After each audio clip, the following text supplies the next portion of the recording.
A very warm welcome to North East England. From the shipbuilding revolution of the 19th and 20th centuries through to constructing 70% of all North Sea oil and gas platforms, North East England has been at the heart of the UK's industrial revolution. The region has built on its heritage, its extensive infrastructure and unrivaled engineering excellence to, in the 21st century, establish a strong position in the offshore wind industry.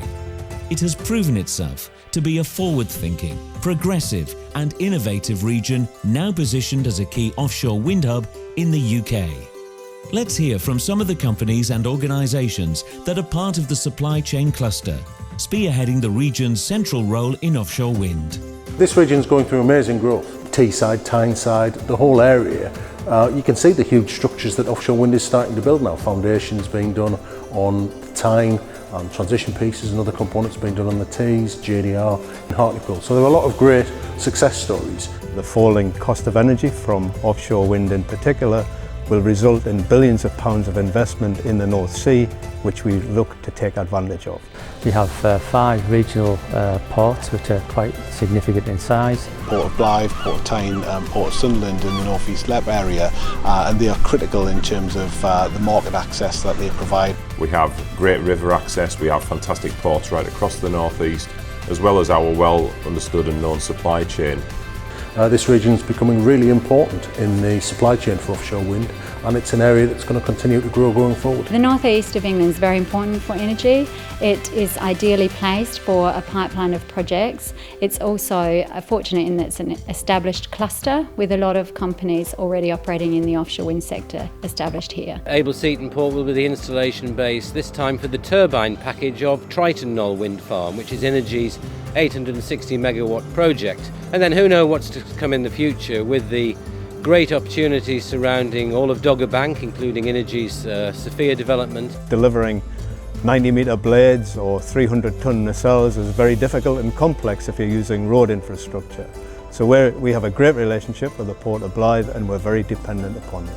We fabricate, we've got the innovation, we've got the know-how, and we're building the big yellow things, as Bill Scott would say, right here in Teesside, and we can do for many, many years to come, especially with the large-scale Dogger Bank wind farm project coming online in the coming years. The North East has had a long history of innovation, and we've been involved in the subsea oil and gas sector, the telecom sector for a long time.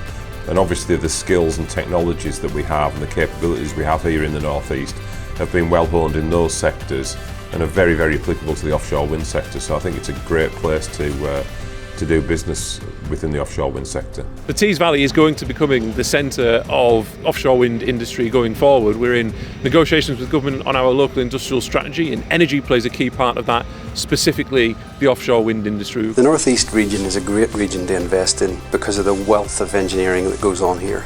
There's a massive heritage going back hundreds of years for shipbuilding, ship construction, logistics and even offshore oil and gas. And employers coming to the region have access to those engineers and that supply chain for their projects. You can really see that this industry is very now well settled in the North East. The North East of England is very important for 2 main reasons. 1, it's ideally located for the pipeline of projects that's underway, and 2, because it already has established offshore wind businesses which then bring in other businesses, and it's this knock-on growth effect. We need highly skilled, highly trained engineers, and many of those are coming from the North East. We recruit quite extensively in the North East region. So AS Training is putting a huge emphasis on skills development. We're bringing technological solutions to training, which is benefiting really global companies, but based here in the UK.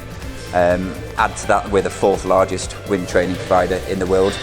So again, there's a lot of companies coming in here. It's becoming a big export market for us. We'd really like to get that message about that strength that's growing in the North East out to the rest of the country, and particularly to politicians and decision makers to see just how well we're doing up here. We would welcome anybody to come and be part of this great family of offshore wind experience that we have here in the North East. As an industry right now, we have around 20 gigawatts installed offshore globally.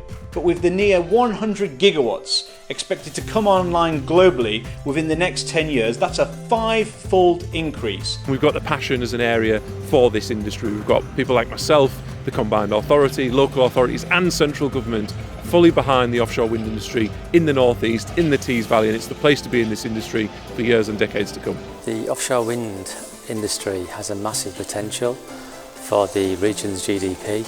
We just need to embrace it, understand it and make it happen.